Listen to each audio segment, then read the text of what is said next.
조선 팔도의 과부가 되자마자 다시 첫날 밤을 3번 치르는 과부가 있었으니 사또님, 제 몸은 사또님의 것이나 부디 제 맘까지는 탐하지 마시어요. 70살 영감에게 시집과 순결을 지키며 살던 20살 어린 신부 설화. 어느 날 갑자기 지아비가 독살당하고 그녀는 늙은 지아비를 죽였다는 억울한 누명을 쓴 채 관아에 갇힙니다. 그렇게 20살의 청상 과부가 된 설화에게 시뻘겋게 달궈진 인두로 뽀얀 뺨을 지지며 살해범으로 몰리던 그 찰나 청포빛 도포를 휘날리며 나타난 젊고 수려한 신임 사또 이연. 그가 고을 사람들 앞에서 폭탄 선언을 합니다. 이 여인은 오늘부터 이 몸의 정혼자다. 누구든 손끝 하나 대지 마라. 지아비가 죽은 지 하루 만에 연지를 찍고 족두리를 벗는 과부 설화. 그렇게 사또와 기이한 첫날 밤을 치르는데, 하지만 여러분, 이들의 첫날 밤엔 단 한 점의 살도 닿지 않았다는 사실을 아십니까? 호시탐탐 밖에서 기회만 엿보는 조판관 일당을 속이기 위해 젊은 사또는 두 번째 첫날 밤 설화의 은장도로 자신의 허벅지를 사정없이 베어버립니다. 하얀 요 위로 쏟아진 검붉은 선열. 여인의 정조를 위해 사내의 피로 적신 이 기막힌 피의 가약. 거짓으로 시작해 피로 맺어지고 끝내 영혼으로 완성된 3번의 기묘한 첫날 밤. 과연 어린 과부 설화와 젊은 사또 이연은 박영감의 원한을 갚고 그들이 원하는 소망을 이룰 수 있을까요? 본격적인 사연 시작 전 구독과 좋아요로 마음을 보태주셔요. 여러분의 가슴 속에도 이런 시린 사랑이나 애틋한 인연의 기억이 있으신지요? 계신 곳이나 그 시절 그 마음을 댓글로 짧게 남겨주셔요. 함께 나누며 위로가 되었으면 합니다. 그럼 지금 그 사연을 시작하겠습니다. 사철 안개가 대지를 기어다니는 경상도 무진 고을. 그 축축하고 어스름한 안개 속 만석군 박영감은 그 밤도 어린 아내 설화에게 나지막이 말했습니다. 설화야, 너와의 혼인은 이 늙은이의 욕심이었다. 내가 저 세상으로 가고 나면 넌 50년은 좋기 과부로 살아야 할 텐데 어찌 그 긴긴 밤을 홀로 버티겠느냐. 부디 다음 생에는 나 같은 늙은이가 아니라 꽃다운 낭군을 만나거라. 아니, 내 죽거든. 이 생에서라도 때가 되면 내 갈 길을 찾아가거라. 그도 그럴 것이 박영감과 설화는 나이 차가 무려 50살이나 났기 때문이었죠.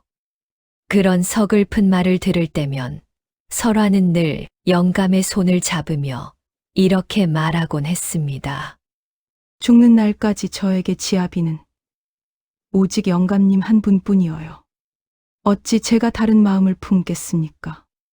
고맙구나. 얼굴만 고운 게 아니라 마음씨까지 이리 고와서. 그래서 내가 널 택한 것이란다. 그런데 20살 그 꽃다운 나이의 설화는 대체 어떻게 하여 70이나 먹은 박영감과 혼례를 올리고 그를 평생 지아비로 섬기겠다고 말한 것일까요? 사실 박영감은 무진 일대의 거의 모든 사냐와 전답을 소유한 거부였습니다. 그는 산세가 험한 무진에서 나는 온갖 귀하고 영험한 약재를 왕실 진상품으로 올려 막대한 부를 일구었지요. 그러나 그런 그에게도 밤잠을 설치게 하는 수심이 있었습니다. 바로 제 뱃속에서 나온 새 아들 진태, 진호, 진석이었죠. 특히 첫째 진태는 성정이 포악하기 그지없었고 투전판에서 산더미 같은 빚을 지고 있었습니다. 진호와 진석도 제 아비가 어서 죽기만을 기다리며 아비의 막대한 가산을 탕진할 궁리뿐이었지요.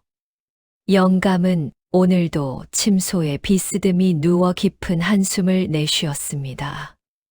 평생 피땀 흘려 일군 재산을 저 못난 아들놈들에게 그대로 물려줬다간 하루아침에 신기루처럼 사라질 게 뻔했습니다. 그렇게 되면 가문의 재산은 물론 자신의 제사도 못 지낼 것이 불을 보듯 뻔했지요. 그러면 자신의 혼은 영영 구천을 떠돌게 될 것이었습니다. 방법이 없을까 고민하던 영감은 답답한 마음에 자리를 박차고 일어섰습니다. 머리를 식히러 사냥을 떠난 것이죠. 그날은 한방눈이 소복소복 내려온 산과 들이 하얗게 덮인 세상이었습니다. 까투리를 쫓던 중방 영감은 산중턱에서 한 소녀를 발견했습니다.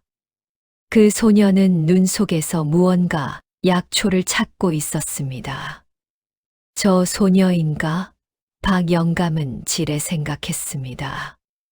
요즘 한 소녀가 자신의 야산을 헤매고 다닌다는 소리를 들었거든요. 이유인즉 병든 아비를 살리기 위해 약초를 캔다는 것이었습니다. 칼바람이 부는 이 엄동설 안에 말이죠. 산지기는 그 소녀가 제 살점을 베어 아비에게 먹이려고까지 한 지극한 효녀라고 했습니다. 박 영감은 그 소녀가 대체 어떻게 하는지 보려고 가까이 다가가 보았습니다. 인기척을 느낀 소녀가 고개를 돌렸을 때 박 영감은 그만 첫눈에 넋을 잃고 말았습니다. 내 이름이 무엇이냐? 영감의 질문은 자신도 모르게 파르르 떨릴 정도였습니다. 설화라고 합니다. 설화는 하얀 눈 위에서도 홀로 달빛을 머금은 듯 청초하고 아리따웠지요. 이 추운 날 여기서 뭘 하고 있었느냐? 머뭇거리고 있는 그녀의 가늘고 긴 목선은 우아한 백자의 곡선을 닮아 있었습니다. 이 산이 누구 산인 줄은 아느냐? 저기 무진고을 박 영감님 소유라 들었사옵니다. 설화의 목소리는 청명한 하늘에 되돌아오는 메아리같이 박 영감에게 아득하게 들렸습니다. 내가 바로 그 박 영감이니라. 깜짝 놀라 흐트러지는 설화의 머릿결은 마치 한 폭의 비단이 미끄러지는 것 같았습니다. 그런데 너는 지금 주인 허락도 없이 약초를 채취하고 있는 것이냐? 죄송합니다. 날이 제 아비가 몹쓸 병에 걸려 위독하셔서 그만. 설화는 뒷말을 잇지 못하고 고개를 숙였습니다. 내일 너희 애비와 함께 우리 집으로 오너라. 날이 제 아비는 모르는 일입니다. 제가 아비 모르게 날이 댁 작물을 몰래 훔친 것이니 저를 벌해 주십시오. 그러니 오라는 거다. 자식 교육을 도대체 어떻게 시켰으면. 박 영감은 그 말을 남기고 휙 돌아서 갔습니다. 눈 속으로 푹푹 들어가는 발걸음이 설화의 무거운 마음처럼 느껴졌습니다. 다음 날이 되었습니다.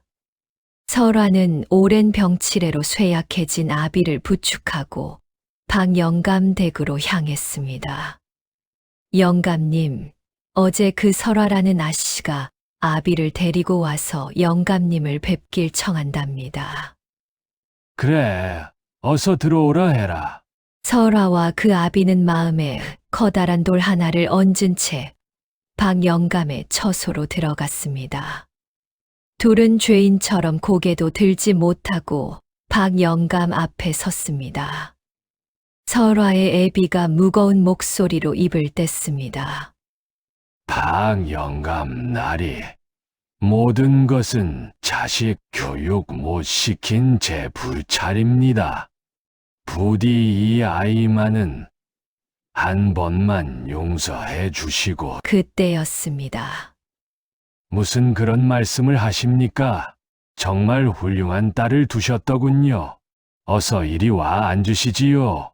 눈을 들어보니 큰 상에 처음 보는 갖은 산의 진미가 가득 차려져 있었습니다. 그리고 박 영감은 설화의 효심을 입이 닳도록 칭찬하기 시작했습니다. 박 영감의 호의에 난생 처음 먹어보는 음식들을 배불리 먹고 차까지 마신 후였습니다. 박 영감이 비단으로 정성스럽게 싼 보자기 하나를 건넸습니다. 이것은 임금님께 보내는 진상품 중에서도 최고급인 약재들입니다. 저희 산에서 나는 것들이니 이것을 드시면 병세에 차도가 좀 있을 것입니다. 그 순간 설화와 그 애비의 눈에서는 눈물이 주룩 흘렀습니다. 이것들은 제가 드리는 것이 아니라 따님께서 아비에게 드리는 효심의 대가입니다. 이 엄동설안의 아비를 위해 약초를 캐는 설화의 모습에 제가 큰 감동을 받았지요. 그러니 사양 말고 받으시기 바랍니다. 그리고 박 영감은 설화를 인자하게 바라보며 말했습니다. 이 정도 약재면 올겨울 설화 내가 험한 산에 오를 일은 없을 게다. 박 영감의 과한 호의를 받은 부녀는 큰 절을 올리고 박 영감 댁을 나섰습니다. 당연히 설화의 손에는 약재가 가득 든 비단 보자기가 들려 있었지요. 그 일이 있은 후 얼마 지나지 않아 한 노파가 설화에 쓰러져 가는 가옥을 찾아왔습니다. 그 노파는 한 가지 제안을 설화에게 했습니다. 몰락한 양반 가문으로 약재 한 재 사들일 돈조차 없던 아버지에게 평생 약재비를 대주겠다고 하고 매일 쌀밥과 고깃국을 먹을 수 있는 논밭을 주겠다고 하니 설화는 아버지의 만류에도 선뜻 혼례를 올리고 맙니다. 거기에 한 가지 약조를 더했으니 그 약조가 있기에 설화는 박 영감과 혼례를 마다할 이유가 없었습니다. 아무리 검버서 가득하고 쭈글쭈글한 노인, 신랑이라 할지라도 말이죠. 그것이 무엇이냐면 내가 죽어도 너의 순결만은 결코 건드리지 않고 내 가문을 지키게 하리라. 라는 약조였습니다. 설화에게는 한 가지 꿈이 있었습니다. 가끔씩 허름한 자신의 초가집을 찾아주는 비구니들이 너무도 행복해 보였습니다. 아버지가 돌아가시면 자신도 비구니가 되고 싶었습니다. 여인의 몸으로 어디든 구름처럼 떠다닐 수 있는 그 모습이 너무도 동경스러웠기 때문이었습니다. 평소 비구니를 흠모하던 설화에게 순결이라는 말은 꼭 어떤 신성한 느낌마저 들었습니다. 하지만 박 영감이 그것을 제안한 것은 그가 고결해서가 아니었습니다. 그 시절 박 영감은 이미 더 이상 남자 구실을 할 수 없는 상황이었지요. 어린 설화는 이렇게 박 영감의 후처가 되어 그의 사랑을 듬뿍 받았습니다.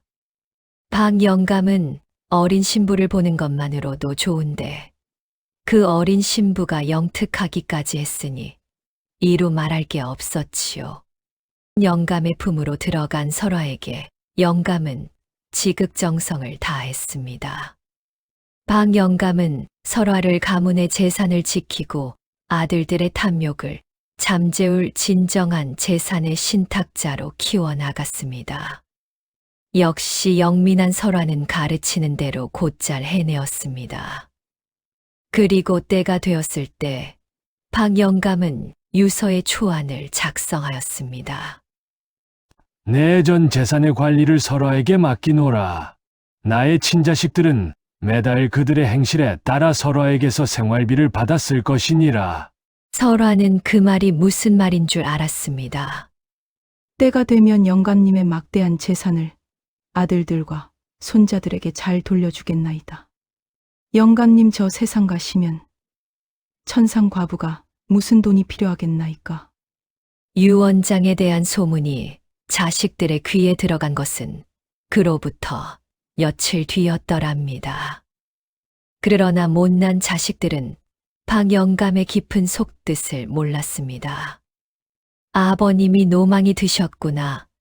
생판남인 저 젊은 계집에게 곳간 열쇠를 통째로 넘기다니.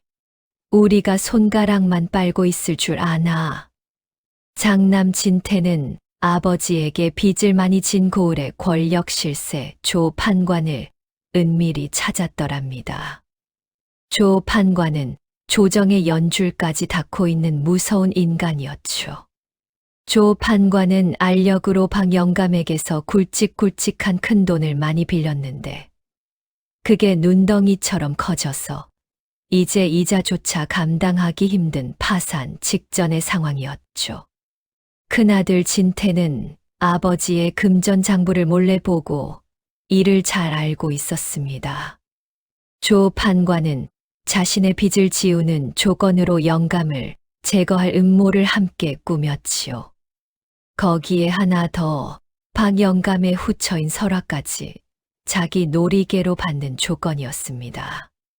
비밀 서약서에 서명을 마친 조 판관은 진태에게 흔적이 남지 않는 금기된 기술인 혈침을 건네주며 사례를 사주했답니다.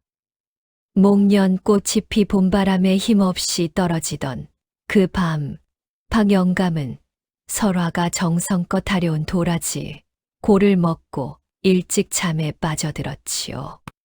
설화가 아픈 아비를 간호하러 잠시 자리를 비운 사이 어둠 속에서 진태의 시커먼 그림자가 영감의 방으로 스며들었답니다. 아버님, 원망 마십시오. 이 모든 게 자식보다 저 계집을 더 믿으신 아버님 탓입니다. 은밀하게 빛나는 가느다란 침이 영감의 뒷목 혈자리를 정확히 파고들었지요. 박영감은 비명 한 자락 지르지 못한 채 가슴을 쥐어짜며 사지가 뒤틀려 갔답니다.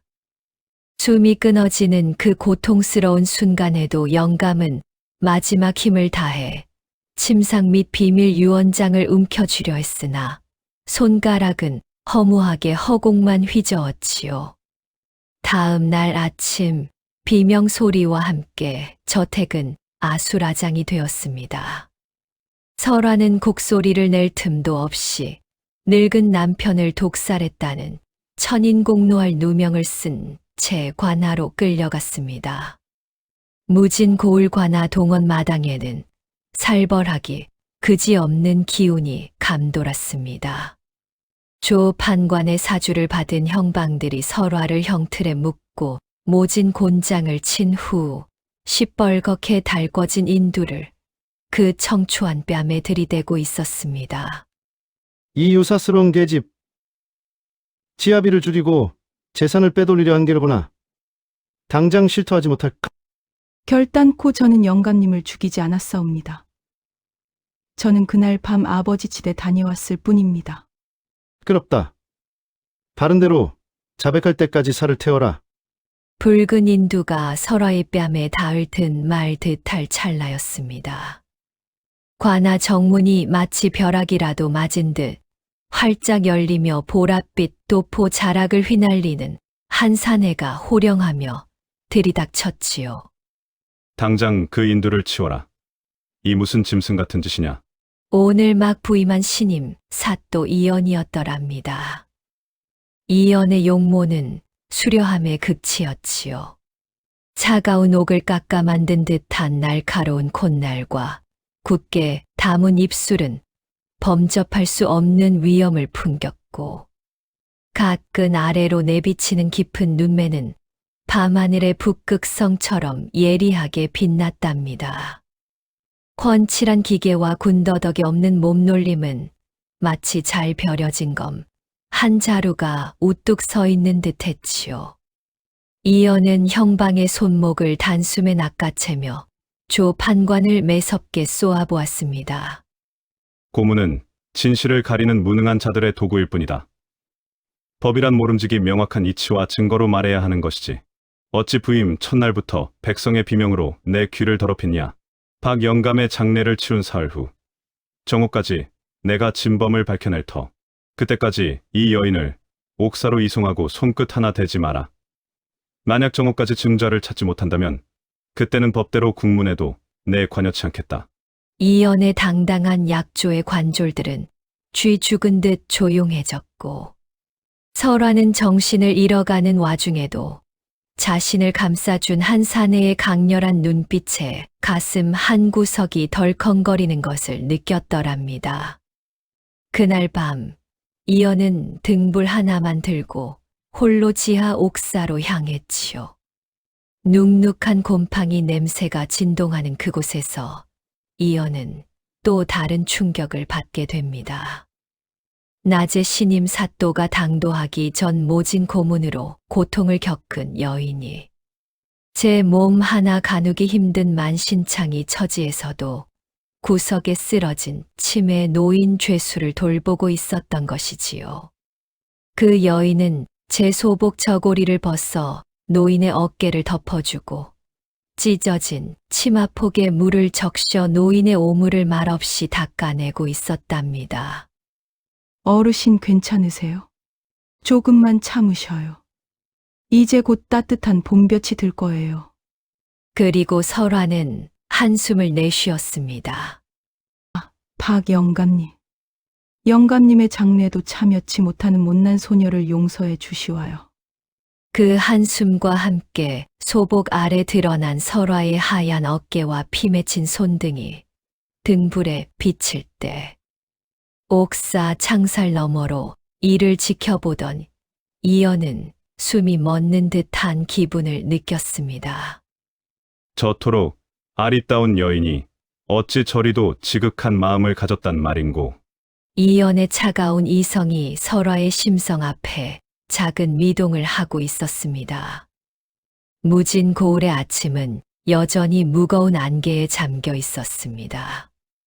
간밤에 홀로 옥사를 다녀온 이연 사또는 단 한숨도 자지 않고 박 영감의 방에서 가져온 물건들을 샅샅이 살폈습니다.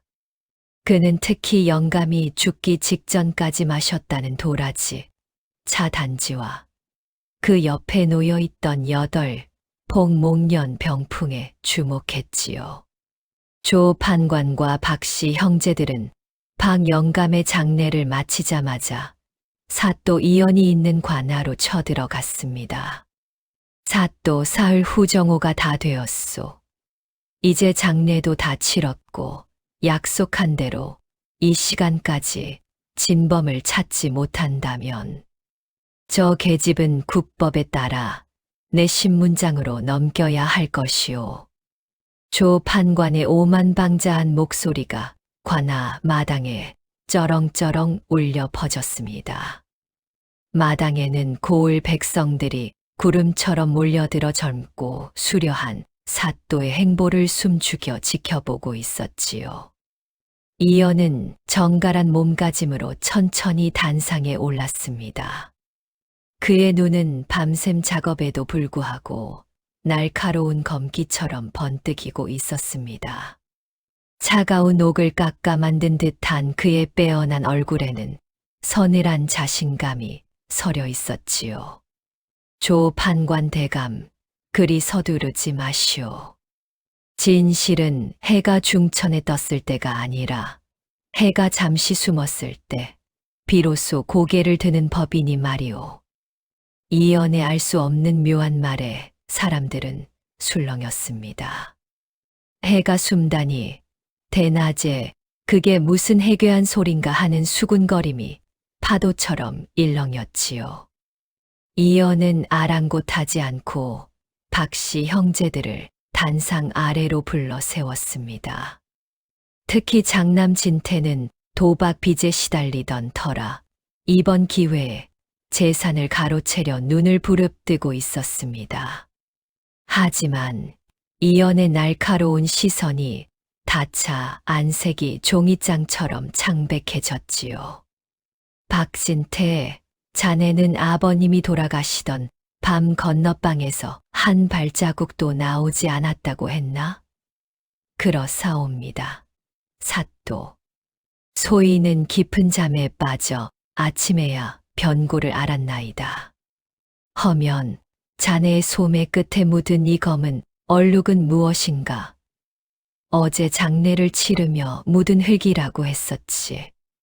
이연은 진태의 소매를 낚아채 백성들에게 훤히 보여주었습니다. 겉보기엔 그저 평범한 흙얼룩처럼 보였지요. 하지만 이연의 입가엔 서늘한 미소가 걸렸습니다. 여러분, 똑똑히 보십시오. 사람의 눈은 보고 싶은 것만 보지만 법도는 보이지 않는 진실을 쫓아야 하는 법입니다. 박 영감님은 독살당한 것이 아닙니다. 누군가 영감님의 뒷목 혈자리를 정확히 찔러 심장을 멈추게 한 독침 때문이지요. 범인은 흔적이 남지 않는다고 믿었겠지만 그는 이 방의 병풍이 모든 것을 지켜보고 있었다는 사실을 몰랐을 것입니다. 이연이 수하들을 시켜 박 영감의 방에서 가져온 목련 병풍을 마당 한가운데 펼쳐 놓았습니다. 붉은 목련이 흐드러지게 그려진 화려한 병풍이었지요. 사또 병풍이 말을 한단 말이오? 저 그림 속에 범인의 얼굴이라도 그려져 있다는 거요? 조 판관이 코웃음을 쳤습니다. 그런데 바로 그때였습니다. 화창하던 하늘이 묘하게 변하기 시작했습니다. 천문 기록을 미리 살폈던 이연의 철저한 계산대로 달이 해를 야금야금 가리는 일식이 시작된 것이지요. 황금빛 태양이 검은 그림자에 가려지며 온 세상이 순식간에 푸르스름하고 기괴한 어둠 속에 잠겼습니다. 개들이 지저대고 백성들이 겁에 질려 엎드릴 때 이연은 단상 아래로 내려와 등불 하나를 병풍 뒤편에서 비추었습니다. 보십시오. 일식으로 사방이 어두워지고 푸른 빛이 내리쬐는 이 순간 피의 흔적은 결코 인간의 육안을 속이지 못합니다. 이연의 호령과 함께 기적이 일어났습니다. 병풍의 화려한 목련 꽃잎 위로 죽어가던 박 영감이 마지막 힘을 다해 범인의 멱살을 잡으며 남긴 작은 자국과 그 사이로 스며든 범인의 땀방울이 형광색처럼 뚜렷하게 보이기 시작한 것입니다. 그 자국은 명확하게 박진태가 차고 있던 옥장식의 문양과 일치했습니다. 더욱 놀라운 것은 박진태의 소매 끝이었습니다. 그냥 흙인 줄 알았던 얼룩이 일식의 특수한 빛 아래서 검붉게 살아나는 것이 아니겠습니까? 그것은 시선에도 결코 지워지지 않는 인간의 피, 바로 아버지를 죽인 패륜의 피였습니다. 박진태, 내 놈이 아버님을 독침으로 찌를 때 튄 그 작은 핏방울이 지금 내 놈의 소매에서 증거가 되어 드러나고 있구나. 교를 으뜸으로 치는 이 나라에서 아버지의 재산을 탐해 목숨을 빼앗다니 내 놈이 진정 사람의 탈을 쓴 짐승이 아니더냐. 이연의 날카로운 꾸짖음에 박진태는 비명을 지르며 바닥에 고꾸라졌습니다. 사또, 살려주십시오. 조 판관 대감이 시키는 대로 했을 뿐입니다. 터져 나온 자백의 마당은 삽시간에 아수라장이 되었습니다. 이놈이 미쳤구나. 누구를 끌어들여. 정말 죽고 싶은 개구나. 조 판관은 큰 소리로 혐의를 전면 부인하며 박진태를 협박했습니다. 박진태는 조 판관의 위세에 눌려 더 이상 말을 잇지 못했습니다. 백성들의 분노 서린 눈초리도 조 판관을 향했지만 그의 서슬퍼런 권력 앞에 말을 못하였죠. 사또 이연도 박진태의 말만으로는 고을 실세이자 조정에까지 연줄이 닿아 있는 조 판관을 함부로 할 수 없었습니다. 사또 이연은 판결을 내렸습니다. 박진태를 대역죄로 잡아들이고 나머지 형제들도 공범 여부를 가려 포박하라. 또한 박 영감의 재산은 국법에 따라 관에서 보관하여 진실이 명명백백히 밝혀질 때까지 관리할 것이다. 상황이 불리하게 돌아가자 조 판관은 마지막 비열한 수를 썼습니다. 사또, 아들이 범인이라 한들 저 설화라는 계집이 공범이 아니라는 증거는 없소도. 박 영감 아들과 눈이 맞아 함께 지아비를 살해했을지 누가 아오. 내 직접 저 계집을 관비로 삼아 엄히 신문하겠소. 조 판관은 신문을 핑계 삼아 설화를 자신의 놀이개로 만들려고 것이었죠. 조 판관의 수아들이 설화를 다시 끌어내려 할 때 이어는 품 안에서 묵직한 책 한 권을 꺼내 들었습니다. 그것은 조선의 근간이자 사또의 가장 날카로운 무기 경국대전이었지요. 멈추시오, 조 판관 대감. 대감은 지금 국법을 정면으로 어기고 있소. 경국대전 예전 혼인 조를 보시오. 이미 정혼한 처자가 가문의 변고를 당했을 경우 관은 그 신변을 보호하고 정혼자의 집으로 돌려보내야 한다고 명시되어 있소. 그리고 여기 설화의 아버지와 내가 나눈 정혼 서약서가 있소. 백성들과 조 판관은 눈을 의심했습니다. 혼례도 치르지 않은 젊은 사또가 과부와 정혼이라니 이게 말이 되는 말인가. 관아에 몰려든 백성들은 의아해했지만 경국대전을 펼치며 이야기하는 사또의 위엄 앞에 뭐라 할 사람이 없었습니다. 또한 박 영감의 유언장이 여기 있소. 박 영감은 죽기 전 유서를 남겨 자신이 죽을 시 설화는 바로 재혼하라 유언했소. 이것은 오직 설화를 조 판관의 소나귀에서 빼내기 위한 이언의 위험천만한 거짓말이었지만 젊은 사또의 치렁치렁한 목소리와 박 영감의 유언장 앞에 조 판관도 감히 토를 달지 못했지요. 이 설화는 이제 본관의 정혼자요. 내 정혼자를 죄인 취급하며 끌고 가려 한다면 대감은 내 칼날과 법전의 위험을 동시에 견뎌야 할 것이오. 그리고는 이어는 손수 설화의 결박을 풀어주며 귓속말로 말했습니다. 자초지종은 첫날 밤에 말해줄 것이다. 설화도 이 상황이 도무지 이해되지 않았습니다. 엊그제까지만 해도 늙은 지아비를 섬겨야 하는 몸이었다가 지금은 젊은 사또를 지아비로 맞아야 하는 상황이었으니까요. 이 무슨 해괴망측한 운명이란 말입니까? 조선 중기를 지나며 조선 땅에서도 한 번 남편은 영원한 남편이고 한 번 과부는 영원한 과부여야 하는데 그 금기가 깨지고 있었지요. 이 불벼락같이 순식간에 벌어진 일로 인해 그녀는 한순간 절개도 지조도 없는 여인이 되어버릴 처지였습니다. 세상은 그녀를 손가락질하겠지요. 돈을 위해 늙은 영감을 남편으로 맞더니 권력을 위해 젊은 사또를 남편으로 맞은 환혈하고요. 설화는 평생 살면서 젊은 사내를 마주한 적이 없었습니다. 어렸을 땐 산골에서 아버지 얼굴만 보았고 시집 가서는 늙은 박 영감 얼굴만 보았으니 젊고 준수한 남자의 얼굴을 볼 일이 없었겠죠. 고초를 겪어 창백해진 설화는 자신을 정혼자라 부르며 손을 잡아준 이 남자를 멍하니 올려다 보았습니다. 그만 얼굴이 불그레해지고 말았지요. 마주한 사또의 용모는 옥처럼 매끄러웠기 때문이었죠. 그리고 이런 순간에 용모 파기를 하고 있는 자신이 나쁘끄러웠기 때문이었지요.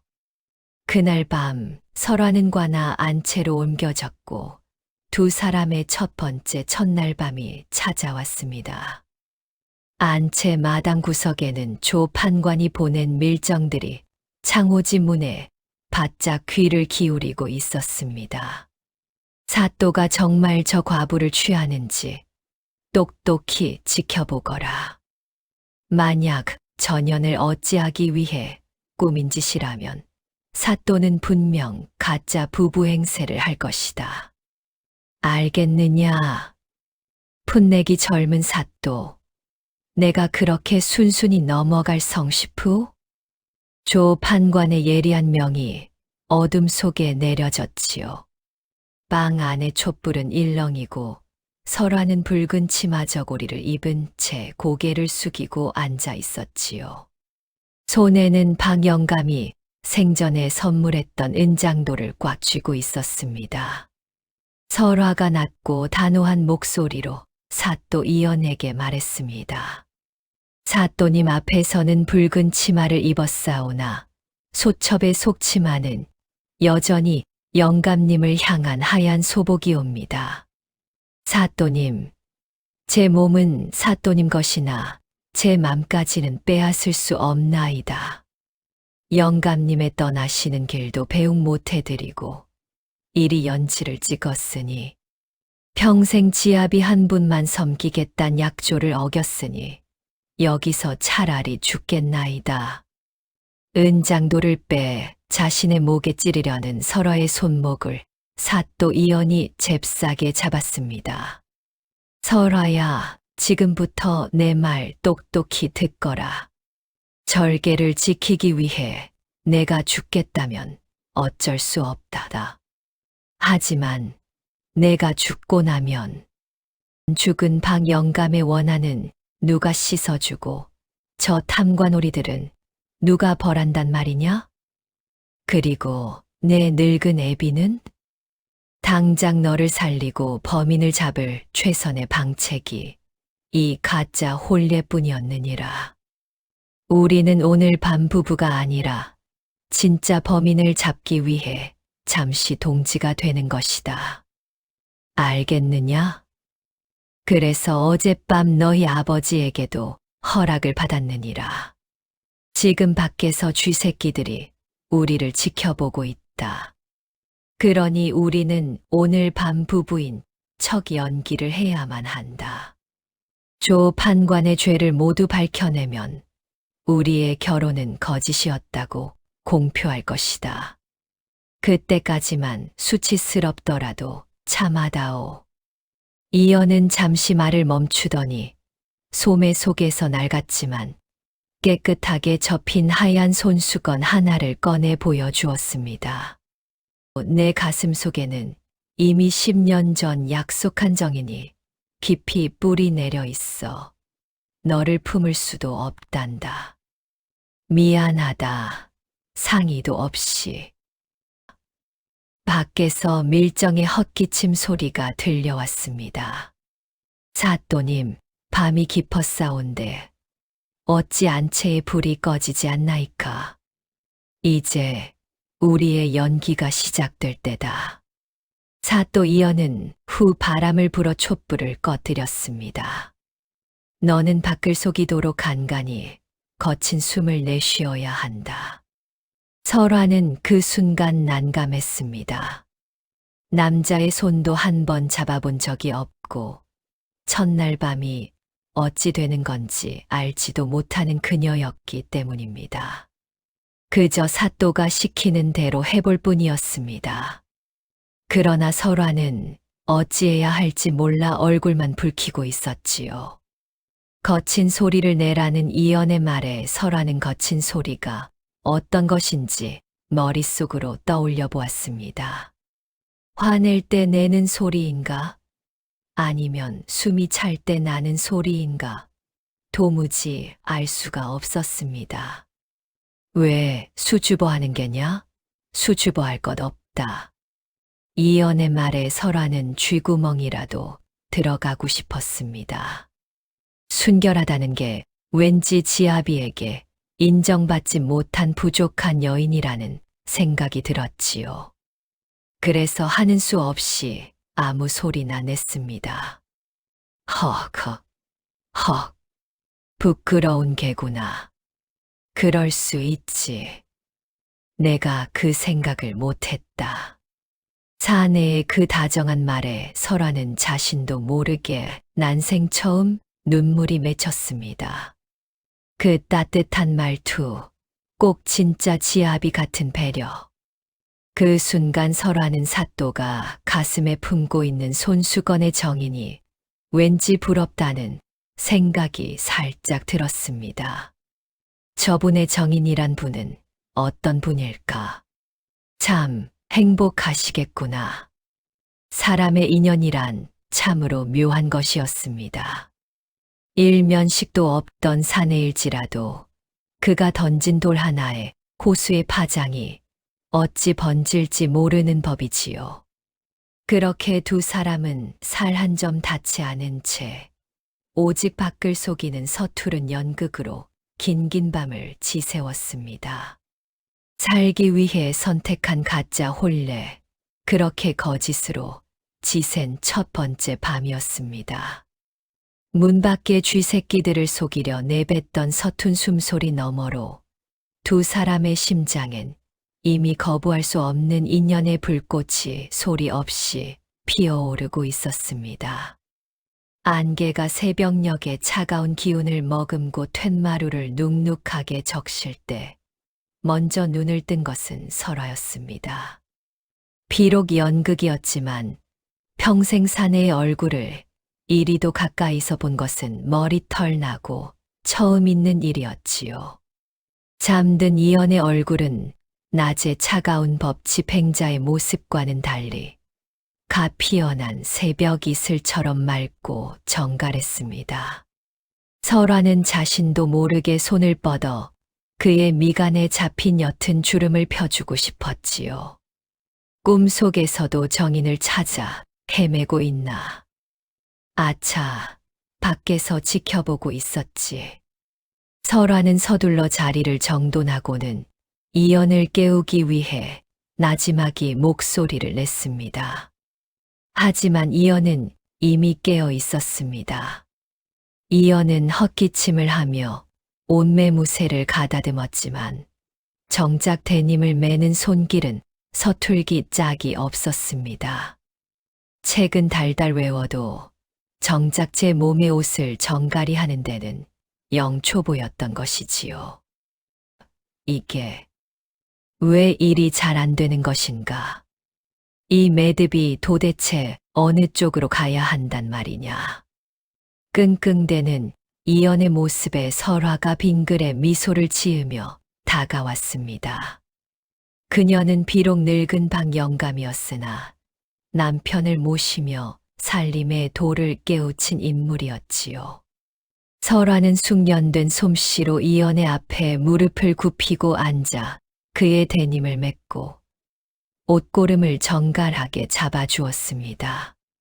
이연의 시선이 설화의 하얀 정수리와 가느다란 손가락에 머물 때 방금 전까지 냉철하던 사또의 위엄은 온데간데 없고 묘한 부끄러움이 그의 귀끝을 붉게 물들였지요.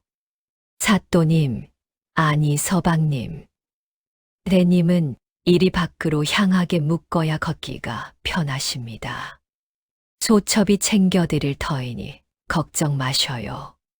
설화가 자연스럽게 서방님이라는 말을 내뱉을 때 이연의 심장이 덜컥 내려앉았습니다. 평생을 대쪽 같은 선비로 살며 여인의 수발을 거부해왔건만 설화의 손길은 거부할 수 없는 봄바람처럼 부드러웠지요. 방문을 열고 나오자 마당에 대기하던 이방과 포졸들의 눈이 휘둥그레졌습니다. 무임 첫날의 과부와 정혼을 선포하고 첫날 밤까지 치른 사또의 일이 고을 전체의 소문이 자자했으니 말입니다. 사또, 밤새 안녕하셨사옵니까? 안채의 촛불이 늦게까지 꺼지지 않더니 오늘 사또의 안색이 아주 배고 같습니다요. 혹여 밤새 너무 애를 쓰셔서 기운이 쇠하신 것은 아닌지 걱정이옵니다. 허허, 별소리를 다 하는구나. 어서 공무를 보러 가자. 이연은 당황하여 서둘러 발걸음을 옮겼지만 설화가 뒤에서 다가왔습니다. 서방님, 관복의 깃이 접혔사옵니다. 설화가 이연의 옷깃을 매만져주자 늠름하던 사또는 나무처럼 뻣뻣하게 굳어버렸습니다. 그 모습을 본 관아 관리들은 입을 가리고 낄낄거렸고 고을 안악들은 저리 수려한 사또가 어쩌다 저 과부에게 빠졌을까 하며 시기 질투를 쏟아냈지만 설화의 고운 자태와 내조에는 혀를 내두를 수밖에 없었지요. 실은 이 또한 짜여진 각본이었죠. 가짜 부부가 신방에서뿐만 아니라 밖에서도 실제 부부 행세를 하기로 한 것이었죠. 그들의 아슬아슬한 가짜 부부 연극이 고을 사람들의 눈에 차츰 진짜 부부처럼 비치기 시작할 무렵이었습니다. 비켜 섰거라. 어명이다. 평화롭던 무진관아의 지축을 뒤흔드는 거친 말발굽 소리가 벼락처럼 마당을 울려 퍼졌습니다. 도성에서 한달음에 달려온 전령이 엄숙한 표정으로 위엄 있게 두루마리를 펼쳐 들었습니다. 무진 사또 이연은 무릎을 꿇고 명을 받들라. 주상전하께서 사또와 설화의 지극한 사랑 이야기를 가상히 여기어 친히 어명을 내리시니 오늘 밤 성대한 혼례를 치르고 진짜 부부가 되어 평생을 해로하라. 만약 이를 거역하거나 부부의 도리를 다하지 않는 자는 임금을 기만한 대역죄로 다스릴 것이다. 이럴 수가 있단 말이냐. 이연의 입술 끝이 파르르 떨렸습니다. 이것은 명백히 조 판관이 뒤에서 조종한 비열하기 짝이 없는 계략이었습니다. 오냐, 이놈 이연아. 가짜 결혼으로 조선의 미풍양속을 감쪽같이 속여? 하늘은 속여도 내 눈은 결코 못 속인다. 너의 꾀에 내가 스스로 죽게 해주마. 천륜과 왕명을 능멸한 죄를 물어 너의 목을 베고 저 탐스런 설화 고녀는 기어이 내 품에 품고 말리라. 조 판관은 도성의 권력자들에게 은밀히 전가를 보내 이연의 결혼을 국가적 경사로 교묘하게 포장했습니다. 고을의 수령이 불쌍한 과부를 구제하고자 정혼까지 선포했으니 이 어찌 아름다운 미풍양속이 아니겠습니까? 후대의 길이 남을 귀감이 되도록 전하께서 친히 어명을 내려 이들의 혼인을 굳건히 하소서. 라는 감언이설로 임금의 마음을 움직인 것이지요. 관아 마당에 엎드린 이연의 등 위로 사정없이 내리꽂힌 어명은 한겨울 서리발보다 차가웠습니다. 설화를 살리기 위해 던진 고육지책의 거짓말이 이제는 자신의 앞날을 베어버리는 날카로운 칼날이 되어 돌아온 것이지요. 이 혼례를 진짜로 치르는 순간 조선 최고의 수제로 불리며 앞날이 창창하던 이연의 관직 길은 영원히 닫히게 됩니다. 당시 법도에 따르면 과부와 혼인한 자는 대사관, 대사헌 등 조정의 핵심 요직에 결코 오를 수 없었지요. 평생을 한직인 지방관리로만 떠돌며 썩어야 했습니다. 조 판관은 이연의 기계를 꺾고 날개를 완전히 잘라버려 다시는 재기하지 못하게 만들 작정이었습니다. 이 청천벽력 같은 소식을 접한 설화는 골방 구석에서 소리 죽여 오열했습니다. 아이고 사또님, 저 같은 천한 계집 하나 때문에 사또님의 저 찬란한 앞날이 막히게 생겼으니 이 일을 어찌합니까? 차라리 제가 소리 소문 없이 사라지는 것이 서방님을 위하는 유일한 길입니다. 설화는 부들부들 떨리는 손으로 머리에 꽂았던 은박 비녀를 꺼내 제 목을 찌르려 했습니다. 하지만 그때 방문을 부술듯이 거칠게 들이닥친 것은 땀방울이 송골송골 맺힌 이연이었습니다. 그는 설화의 가녀린 손목을 낚아채 비녀를 뺏어 바닥으로 사정없이 내팽개쳤지요. 쨍그랑하는 서늘한 금소금이 적막한 방 안의 공기를 갈기갈기 찢어 놓았습니다. 죽는 것은 쉬운 일이다. 그러나 저 비열한들의 간계에 무릎을 꿇는 것은 결코 선비의 도리가 아니다. 설화야, 눈을 뜨고 똑똑히 보거라. 저들은 우리가 가짜 부부임을 증명해 강상의 법도를 어지럽힌 풍기문란 죄로 우리를 죽이려 혈안이 되어 있다. 우리는 오늘 밤 진짜 부부가 되지 않는다면 너와 내 아비 그리고 나까지 모두 개죽음을 면치 못할 것이다. 이연의 눈빛은 밤하늘의 시린 별빛처럼 형형하게 빛났습니다. 그는 떨고 있는 설화의 가냘픈 어깨를 단단히 붙잡아 제 뜨거운 가슴팍으로 강하게 끌어당겼지요.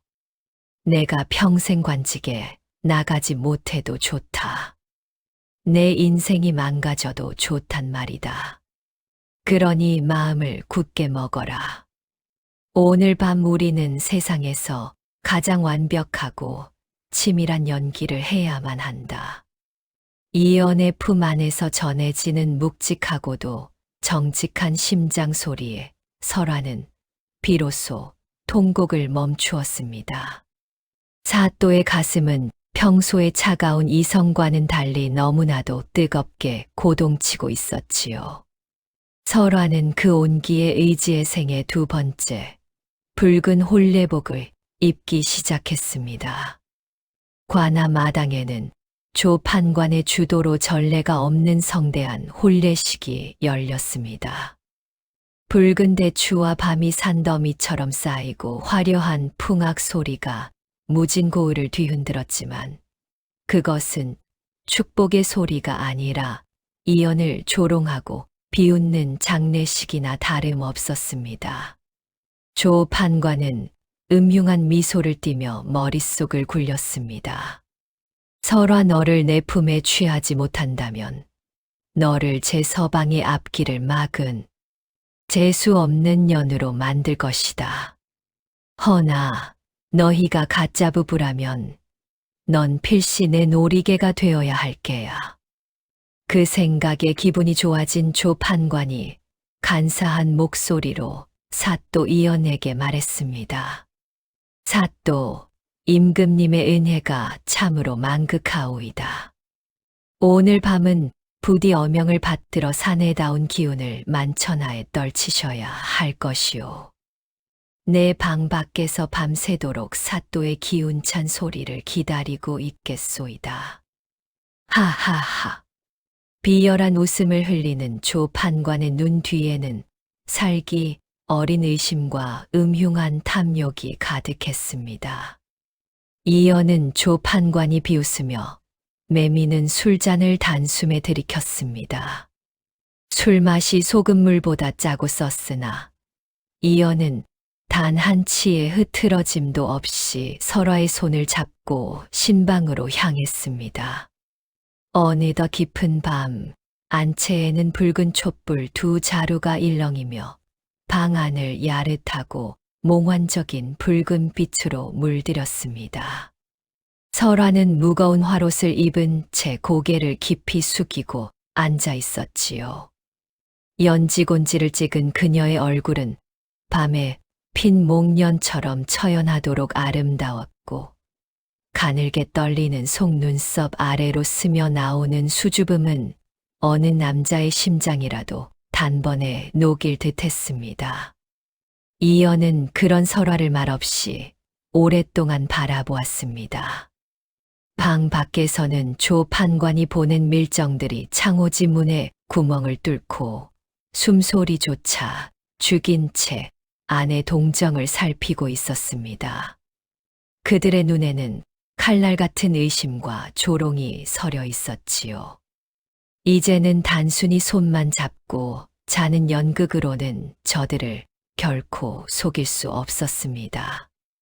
어명 위반은 곧 참수형이었으니까요. 이연이 천천히 설화의 곁으로 다가가 그녀의 머리를 짓누르던 족도리를 손수 내려놓았습니다. 무거운 머리 장식이 사라지자 설화의 칠흑 같은 머리카락이 비단 폭포처럼 어깨 위로 탐스럽게 쏟아져 내렸지요. 이연의 손가락이 설화의 하얀 목덜미에 살짝 닿았을 때 두 사람 사이에는 이상할 정도로 뜨겁고 강렬한 기운이 흘렀습니다. 서방님, 밖의 시선이 여기까지 느껴지옵니다. 저들을 속이지 못하면, 그러니 부디 소첩을 취하시어. 설화가 용기를 내어 이연의 도포 자락을 붙잡으며 그의 품으로 절박하게 안겨왔습니다. 그녀의 가슴에서 전해지는 뜨거운 심장 소리와 살결에서 배어나오는 은은한 목련 향기가 이연의 이성을 마구 흔들어 놓았지요. 이연 역시 혈기왕성한 사내인지라 눈앞에 아름다운 여인이 보내는 간절한 신호에 온몸에 피가 거꾸로 솟구치는 듯한 강한 충동을 느꼈습니다.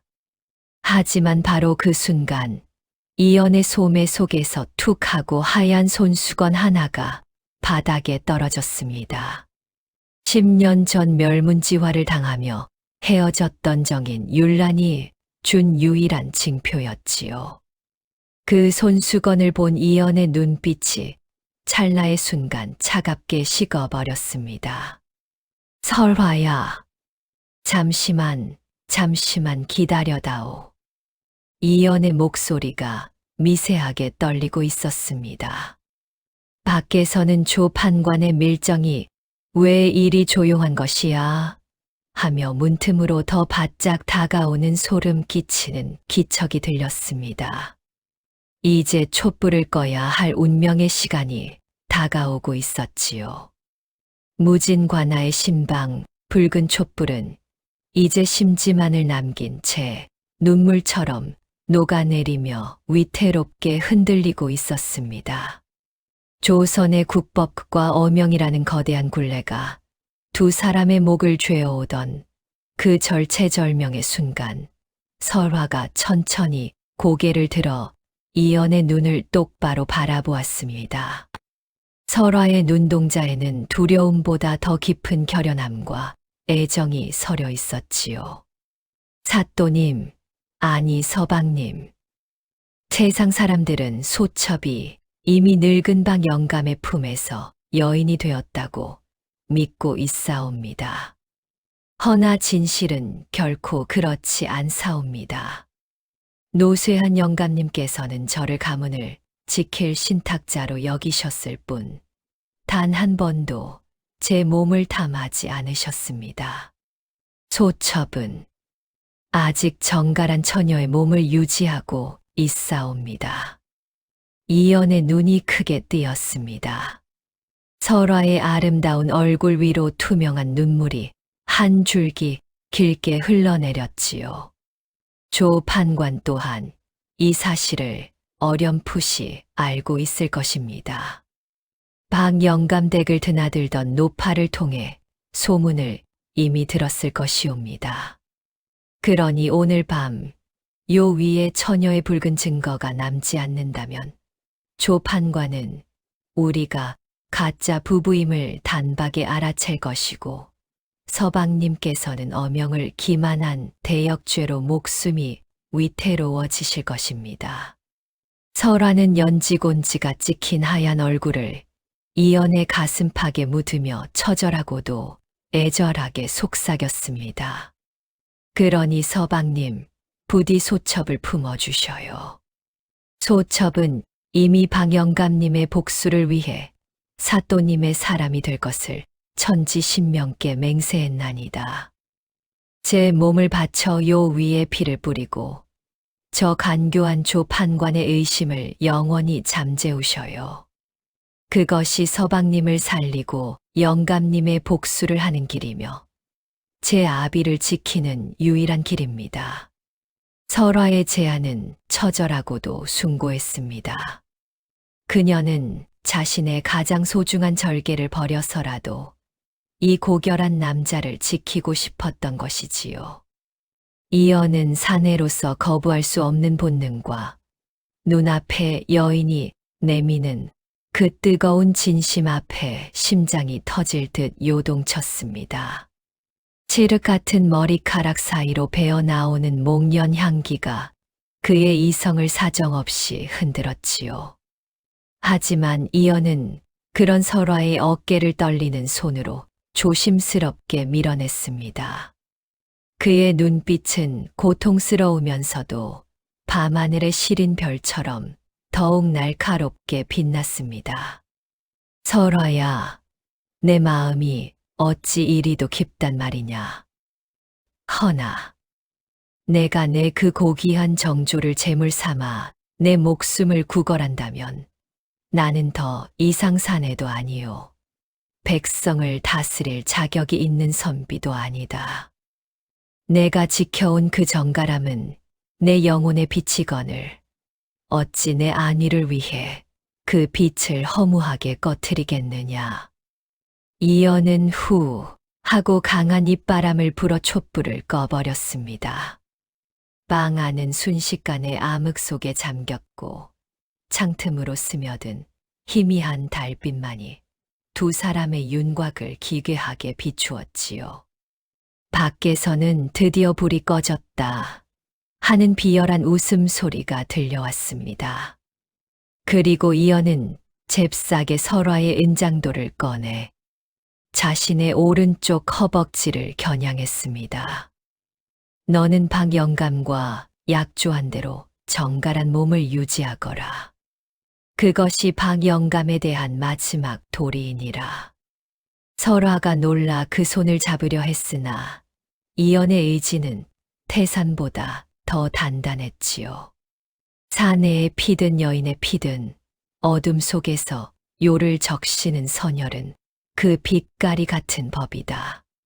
설화야, 내 피로 저들을 속여 너의 절개를 지켜줄 터이니 부디 영감님의 복수를 마칠 때까지 너는 처녀로 남거라. 서걱 하는 소름 끼치는 소리와 함께 은장도가 이연의 단단한 허벅지 살을 깊숙이 파고들었습니다. 이연은 온몸의 근육이 비틀리는 극한의 고통에 이를 악물었으나 밖을 속이기 위해 오히려 거친 숨을 내뱉으며 설화의 어깨를 안고 요 위를 뒹굴었지요. 하, 설화야, 부인, 하. 이연의 목소리는 고통으로 갈라졌으나 밖에서 듣기에는 격정적인 남자의 소리로 들렸을 것입니다. 허벅지에서 솟구친 뜨거운 피가 하얀 요 위로 쏟아져 내려 검붉은 목련 꽃잎처럼 번져나갔습니다. 설화는 사또의 피가 제 소복을 붉게 적시는 것을 느끼며 소리 없이 오열했습니다. 서방님, 어찌 이리도 고집스러우십니까? 저를 취하셨어도 박 영감님의 복수를 위해 저는 충분히 기뻤을 것을. 설화는 이연의 가슴에 얼굴을 묻고 그의 뜨거운 피를 제 손으로 닦아내며 무너져 내렸습니다. 자신을 놀이개가 아닌 한 명의 존엄한 인간으로 대우해주는 이 남자의 깊은 뜻에 설화의 영혼은 평생 씻기지 않을 감동으로 젖어들었지요. 이연은 식은땀을 흘리면서도 설화의 머리카락을 쓰다듬으며 나지막이 속삭였습니다. 고통스럽지 않다. 내 순결을 지켰으니 내 마음은 오히려 평온하구나. 이제 내 피가 묻은 이 요가 저들의 눈을 가릴 든든한 방패가 될 것이다. 다음 날 아침 조 판관이 보낸 노파가 신방에 들이닥쳐 요를 거칠게 들쳤을 때 그곳에는 선명한 핏자국이 낭자했습니다. 대감 설화 부인은 확실히 처녀였사옵니다. 요 위에 뿌려진 피가 어찌나 진하고 붉은지 사또께서 밤새 아주 정열적으로 일을 치르셨음이 분명하옵니다.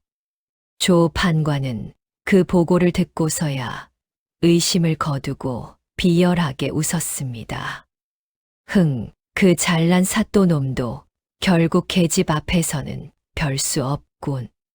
천하절생 미녀를 안 품을 사내가 조선 땅에 있다더냐.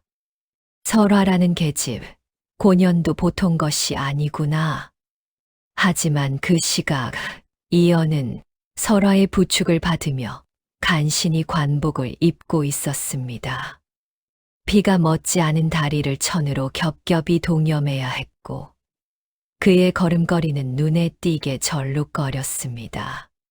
사람들은 사또의 걸음을 보며 어젯밤 얼마나 격렬했으면 저러나 수군댔지만 그 피가 이연이 제사를 베어 지켜낸 설화의 절개라는 사실을 아는 이는 오직 두 사람뿐이었지요. 이연은 고통을 참으며 설화의 손을 다시 한번 꽉 잡았습니다.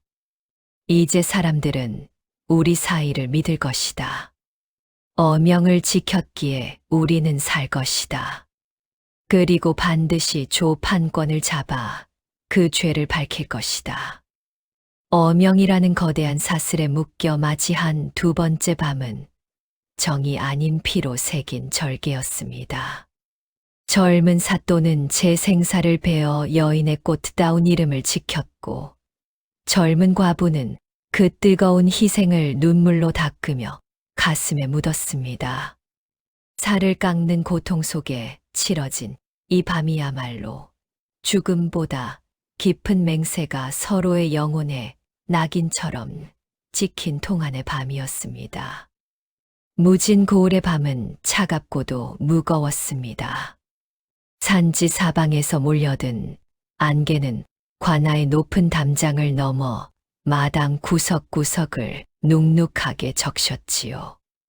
하지만 관아 안채 사또 이연의 집무실만은 등불이 꺼질 줄을 몰랐습니다. 방 안에는 매캐한 등잔기름 타는 냄새와 함께 서늘한 긴장감이 감돌았습니다. 이연 사또는 책상 앞에 정좌하여 겉으로는 장부를 살피는 척했으나 그의 모든 신경은 온통 문밖 툇마루에 머물러 있었습니다.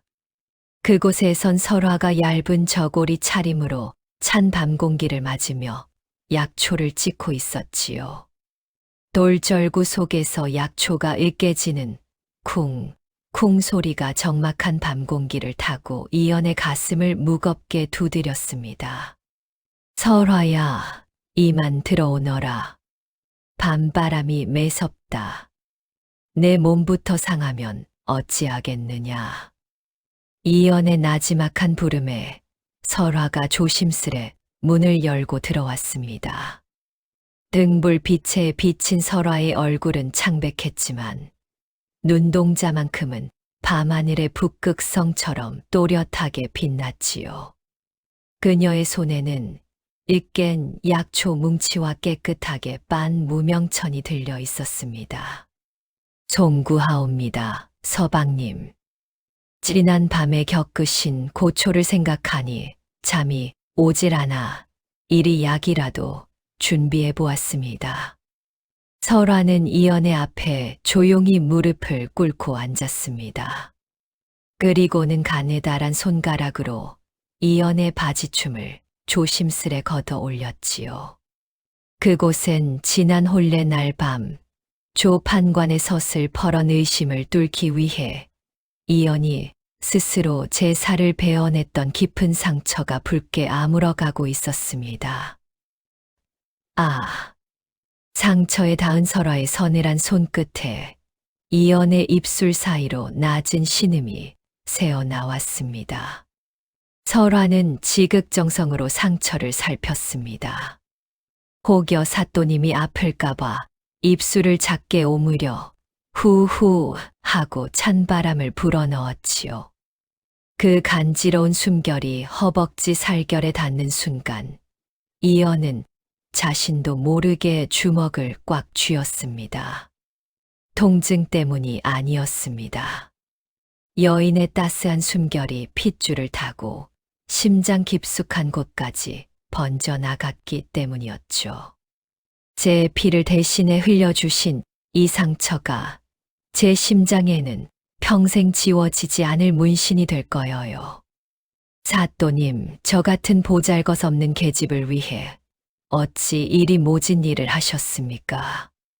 설화의 눈시울이 붉게 물들자 이연은 그녀의 손을 가만히 덮어 잡았습니다.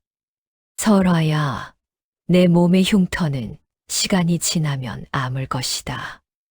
하지만 내 마음의 흉터는 어찌할꼬. 이 가짜 혼례가 너를 평생 과부라는 이름 뒤에 숨게 할까? 그것이 내 가슴을 찌르는구나. 그 애틋한 정적을 깨뜨린 것은 관아 마당을 울리는 거친 발소리였습니다. 이리 오너라. 사또 계시는가? 조 판관이었습니다. 그는 군졸들을 거느리고 예고도 없이 안채까지 들이닥쳤지요. 조 판관의 얼굴엔 비열한 탐욕이 가득했습니다. 그는 방 안을 훑어보며 코웃음을 쳤습니다. 사또 밤낮으로 신혼의 단꿈에만 빠져 계시니 고을의 중죄를 잊으신 모양이요. 박 영감이 남긴 금전 장부를 내놓으시오. 금전 장부라니, 그게 무슨 말이오? 조 판관이 이토록 서두르는 이유를 설하는 단번에 간파했습니다. 박 영감 밑에서 쇠전부, 즉 금전 장부를 관리하는 법을 배운 그녀였지요. 그 장부 안에는 조 판관이 박 영감에게 빌린 막대한 빚과 백성들의 논밭을 가로챈 불법적인 기록이 고스란히 담겨 있을 것이기 때문입니다. 조 판관은 죽은 박 영감 집을 아무리 뒤져도 금전장부를 찾지 못했던 거지요. 조 판관이 방을 뒤지려 하자 설화가 차갑게 앞을 막아섰습니다. 판관 대감, 망자의 물건을 왜 이곳에서 찾으시는지요? 혹시 그 안에 들켜서는 안 될 비밀이라도 있으신 것인지요? 무슨 그런 허튼 소리. 그렇지 않으시다면 저희 부부의 운우지정을 막으시지 않으시길 청하옵나이다. 그 말과 함께 설화가 사또 이연의 팔을 자신의 봉긋한 가슴께로 가져갔습니다. 이런 발칙한지고 강상의 법도가 따로 있거늘 어디서 감히 남녀지간에 어디서. 이게 무슨 부부지간의 흠이라도 되는 것인지요. 소처 몰라서 묻습니다. 그리곤 설화는 이번엔 더욱 사또 이연의 팔을 자신의 가슴께로 끌어당겼습니다. 못 볼 것을 봤다. 됐다 이만 가자. 예상치 못한 설화의 당돌한 행동에 조 판관은 씩씩거리며 돌아갔지요. 사또 이연은 설화의 재치 있는 행동에 속으로 놀라고 있었습니다. 그때 설화가 무엇이 생각났다는 듯 말했습니다. 영감님께서는 생전에 가장 붉은 목련이 피는 곳에 가문의 명맥이 있고 그 뿌리가 깊어야 대를 잇는다고 하셨습니다. 설화야, 가장 붉은 목련이라 함은 무엇을 뜻하는 것이냐? 내가 장부의 행방을 아는 게냐? 설화는 빙글에 미소를 지으며 박 영감의 방에서 가져온 8폭 목련 병풍을 가리켰습니다. 지난번 일식 때 피의 흔적을 찾아냈던 바로 그 병풍이었지요. 설화는 등불을 가까이 대고 병풍의 뒷면을 살피기 시작했습니다.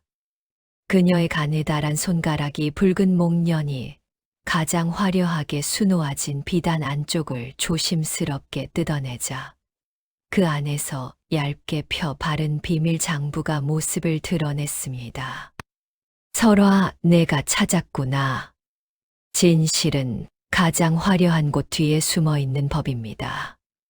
여기 조 판관이 박 영감님의 이름을 빌려 아편을 재배하고 도성의 권력자들에게 뇌물을 바친 기록이 낱낱이 적혀 있습니다. 이 숫자 하나하나가 저들의 목을 칠 작두가 될 것입니다. 이어는 장부를 읽어 내려가며 전율했습니다. 설화는 단순한 과부가 아니었습니다. 그녀는 박 영감의 모든 비밀을 꿰뚫고 있는 진정한 안주인이자 사또인 자신보다 한 수 앞을 내다보는 영민한 지략가였습니다. 이어는 기쁨과 경탄에 겨워 설화의 어깨를 꽉 껴안아주고 싶었지만 차마 그러지는 못했습니다. 설화야, 내가 내 눈을 뜨게 해주었구나. 이제 이 장부로 무진의 악귀들을 모두 멸할 수 있겠다. 두 사람은 등불 아래서 밤새도록 장부를 분석하며 복수의 칼날을 갈았습니다. 달빛은 창호지 문을 통해 두 사람의 그림자를 하나로 합쳐놓았지요. 가짜 부부로 시작된 인연이었지만 두 사람은 이제 거대한 악에 맞서는 하나의 운명이 되어 있었습니다. 하지만 기쁨도 잠시 밖에서 밀정의 기척이 느껴졌습니다. 서방님, 오늘 밤도 조 판관이 보낸 자들이 저희를 지켜보고 있습니다. 우리는 오늘 밤도 완벽한 연기를 해야 한다. 이어는 설화의 손을 잡고 침상 위로 올랐습니다. 밖을 속이기 위해 이어는 거친 숨을 내뱉었고 설화는 그의 품에 안겨 가짜 신음을 흘렸지요. 하지만 서로의 심장 소리가 맞닿는 순간 두 사람은 알 수 없는 전율을 느꼈습니다. 연극이었지만 가슴 속에서 피어오르는 열기는 진짜였기 때문입니다. 설화야, 고맙다. 그리고 미안하다. 그런 말씀 마셔요. 저도 이렇게 도울 수 있어 기쁩니다. 그렇게 두 사람의 마음 속엔 지울 수 없는 진심의 불씨가 타오르기 시작했습니다. 그러나 이 밤은 세 번째 첫날 밤이 아니었습니다. 진정한 그들의 첫날 밤은 아직 오지 않았기 때문입니다. 안개 낀 무진 고을의 밤은 깊어만 가고 있었습니다. 내일이면 비밀장부를 가지고 조 판관의 죄를 밝힐 수 있겠구나. 이제 우리의 가짜 부부놀이도 끝낼 때가 되었다. 사또 이연의 그 말에 설화는 내색하지 않았지만 깊은 아쉬움이 배어 있었습니다. 차라리 비밀장부를 며칠만이라도 늦게 발견했더라면.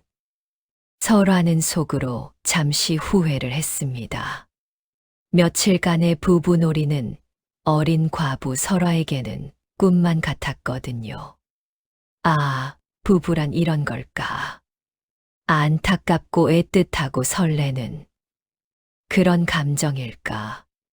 그 밤 설화는 내일이면 헤어질 사또 생각에 잠을 한숨도 이룰 수 없었습니다. 내 몸은 사또님 것이나 내 맘까지는 빼앗지 말아달라던 설화는 지금 마음을 빼앗기고 있었습니다.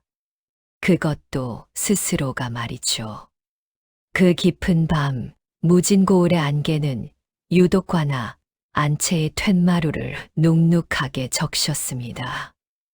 다음 날 사또 이연이 조판관의 죄상을 낱낱이 밝히려고 동원으로 향할 때였습니다. 이방이 사또 이연의 발걸음을 돌려 세웠지요. 사또, 사또, 도성에서 사또의 옛 인연이라 주장하는 여인이 당도했사옵니다. 무엇이라고?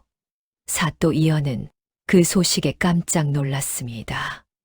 사또님과 언약한 옛정인 율란이라고 전해달라고 했습지요.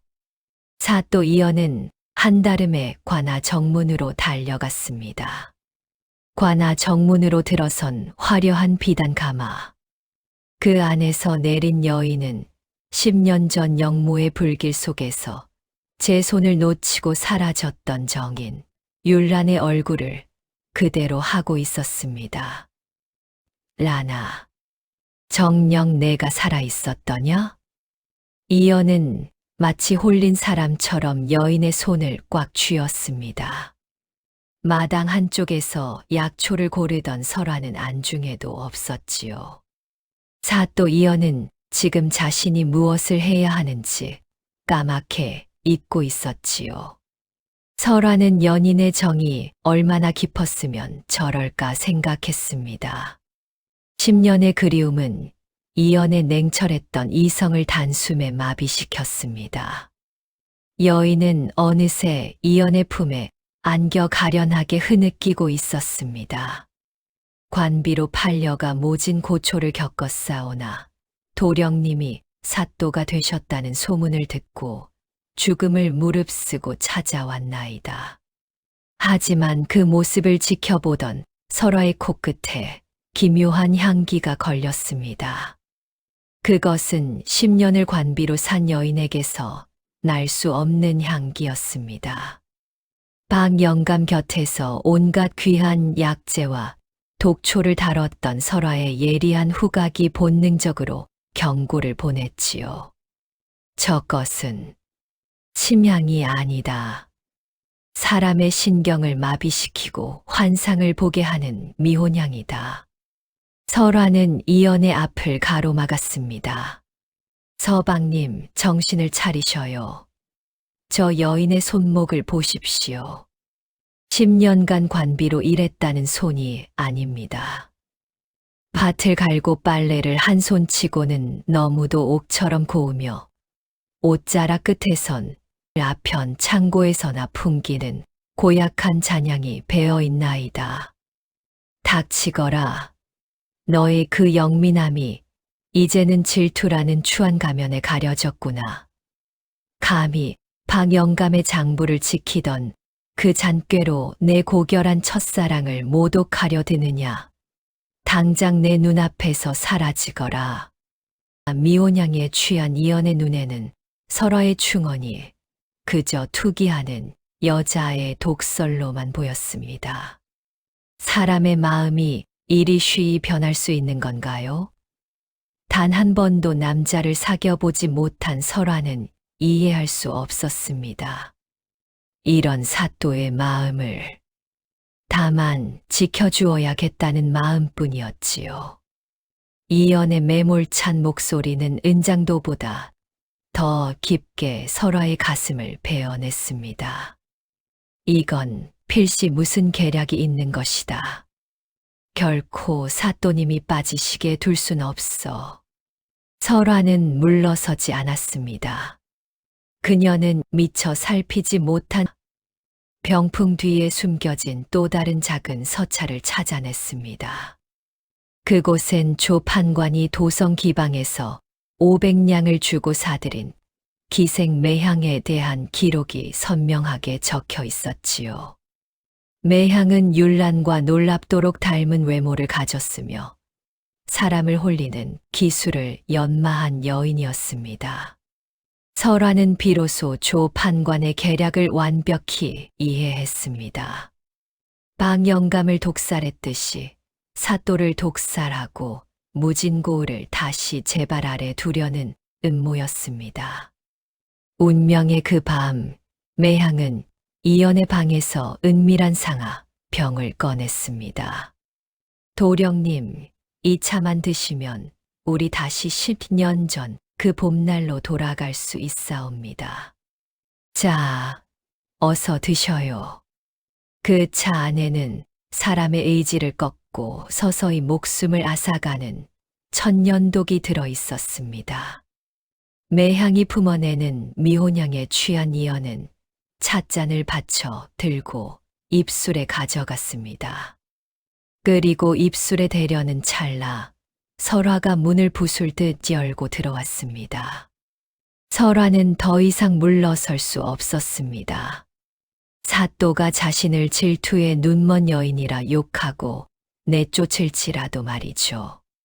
지금 이연을 말릴 수 있는 것은 논리적인 말이 아니라 오직 눈앞에 처절한 진실뿐이라는 것을요. 사또님, 그 잔을 내려놓으셔요. 저 여인이 사또님께 드리는 것은 사랑이 아니라 사약입니다. 미혼향에 취해 눈이 풀린 이연은 매향의 치맛자락을 붙잡으며 소리쳤습니다. 설화, 내 질투가 정녕 내 죽음을 바라는구나. 내가 이 차를 마시고도 멀쩡하다면 설화 너는 감히 수령을 기만한 죄로 이 자리에서 죽음을 면치 못할 것이다. 그러하시다면 제가 먼저 마시겠나이다. 제 말이 질투인지 진실인지 이 목숨으로 증명해 보이겠나이다.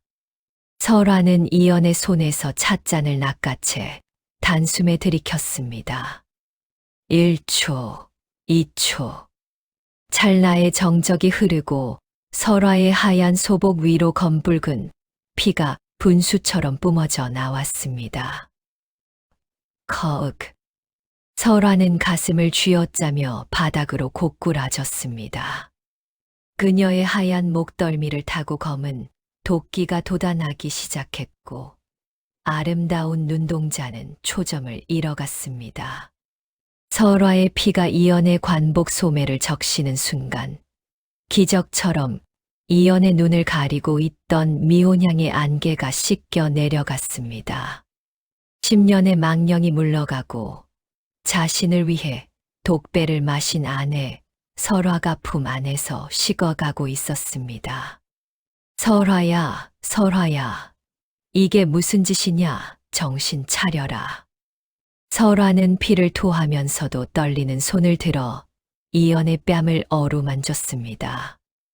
그녀의 입술 사이로 목련뿌리에 쓴 기운과 비릿한 피 냄새가 섞여 나왔습니다. 사또님, 이제 보이십니까? 저 여인의 정체가 소첩은 억울하지 않사옵니다.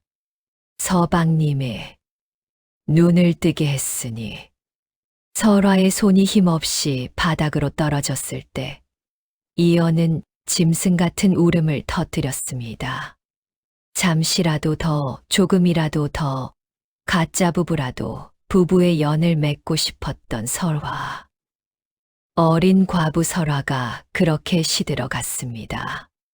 자신이 질투의 눈먼 과부라 비난했던 여인이 자신을 지키기 위해 제 목숨을 제물로 바쳤다는 사실 앞에 이연의 영혼은 갈갈이 찢겨 나갔지요.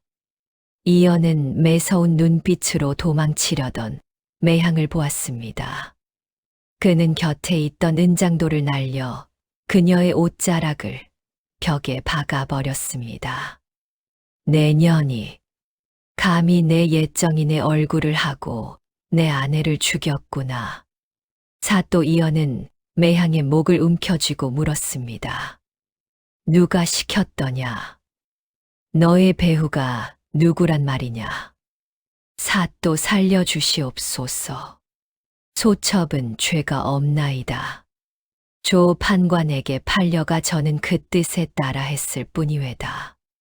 조 판관, 그럼 조 판관이 너에게 약조한 것이 무엇이냐? 사또를 천년독으로 죽이고 박영감의 비밀장부를 찾아오라는 것이었나이다. 그거였구나. 비밀장부, 맞다. 그 비밀장부야. 조 판관의 죄를 벌할 유일한 증거. 내 조 판관의 계략에 빠져 이를 그르쳤구나. 미혼향에서 깬 이연은 그제서야 깨달았습니다. 이연은 차갑게 식어가는 설화를 품에 안고 통곡하며 관아의 모든 의원을 불러 모았습니다. 하지만 이연이 모르고 있는 사실이 있었습니다. 설화는 천년독을 마시기 직전 미리 해독 성분이 있는 목련 뿌리를 입안 가득 머금고 있었습니다. 다행히 설화가 미리 씹고 있던 목련 뿌리와 그녀가 남긴 약재 일기 덕분에 천년독의 기운은 서서히 중화되기 시작했습니다. 설화야, 제발 눈을 뜨거라. 내가 나를 위해 이 약방에서 밤을 지새웠거늘. 나는 고작 술수에 빠져 너를 죽음으로 몰아넣었구나. 제발, 제발 눈을 뜨거라. 내가 없는 무진의 봄이 내게 무슨 소용이란 말이냐. 이연은 10년간 소중히 간직해온 율란의 하얀 손수건을 그 자리에서 촛불에 태워버렸습니다. 조 판관의 계략은 설화의 지혜로운 희생 앞에 산산조각이 났고 무진고을의 안개는 피보다 더 진한 분노로 물들기 시작했습니다. 무진의 밤이 다시 한 번 짙게 깔렸습니다. 그 어느 때보다 더 음침하게 깔리고 있었습니다. 그날 아침 동원 앞마당에서 요란한 소리가 아침의 정적을 깼습니다.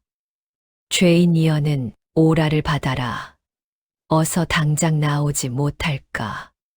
동원 앞마당에는 한양에서 급히 내려온 일금부 금부도사들이 당도해 있었습니다. 설화가 독에서 간신히 깨어나기도 전 사또 이연은 속수무책으로 일금부로 끌려가게 되었습니다. 이것은 조 판관의 간교한 상소와 그가 미리 매수해둔 가짜 증인들의 농간이었습니다. 그들은 이연을 어린 과부와 눈이 맞아 정사를 돌보지 않고 죽은 박 영감의 재산을 빼돌린 파렴치한 대역죄인으로 몰아세운 것이었지요. 이연은 대역죄인으로 추국을 받는 한양 일금부 국문장으로 끌려갔습니다. 한양 일금부 국문장, 차가운 돌바닥 위에는 보랏빛 관복 대신 피로 얼룩진 소복을 입은 이연이 처참하게 형틀에 묶여 있었습니다. 10년간 칼날처럼 예리했던 그의 눈빛은 모진 고문으로 인해 흐려졌고 늠름했던 선비의 기계는 부서진 뼈마디에 고통 속에 침잠해 있었지요.